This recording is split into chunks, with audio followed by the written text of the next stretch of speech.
और मैं तो यहाँ तक कहता हूँ अब तक 126 बार संविधान में अमेंडमेंट हुई है और जिसमें 100 से ज़्यादा बार कांग्रेस ने अमेंडमेंट की है। इसलिए वो समय भी है, एक बार जब अतीत में प्रधानमंत्री हमारे अटल बिहारी वाजपेयी देश के प्रधानमंत्री थे तो अनुसूचित जाति का प्रमोशन के अंदर आरक्षण को समाप्त कर दिया था। तो हमारे अटल बिहारी वाजपेयी उस टाइम में अमेंडमेंट लेकर आए थे और हमारे अनुसूचित जाति समाज के लोगों को प्रमोशन रिजर्वेशन देने का काम किया था। हमने आरक्षण को बचाने का काम किया है और हमारे प्रधानमंत्री नरेंद्र मोदी जी बार बार कहते हैं कि जब तक नरेंद्र मोदी के अंदर जान है, जब तक देश में संविधान को कोई डिस्टर्ब नहीं कर सकता और जो अनुसूचित जाति का जो आरक्षण है उसको कोई समाप्त नहीं कर सकता। लोकसभा में मानते हैं कि जो SC और BC का वोट बीजेपी को नहीं आया?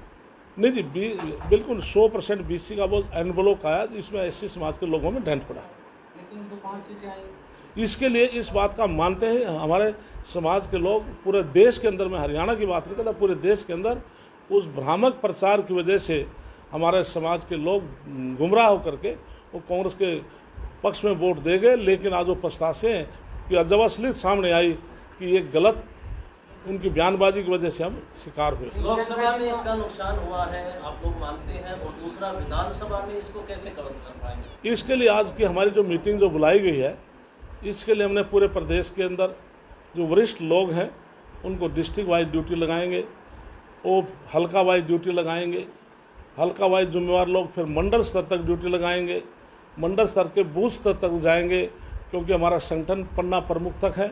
हम बूथ स्तर पर जाकर भी इस बात का जो आज राष्ट्रीय प्रदेश कार्यकारिणी की हुई अंदर बैठकर डिस्कस हुआ है, हम बूथ स्तर पर भी हर व्यक्ति के घर में जाकर इस बात को बताएंगे। अच्छा, कांग्रेस पार्टी ये कह रही है कि भाजपा पार्टी संविधान हत्या दिवस मनाती है, लेकिन इस सबसे ज़्यादा हत्या को संविधान की भाजपा पार्टी ने की। इसके लिए क्या देश इस बात को 25 जून 1975 का बोल सकता है, जिसमें हज़ारों लोग 19 महीने जेल में रहे, इसलिए उसको हम काला दिवस के रूप में मनाते थे।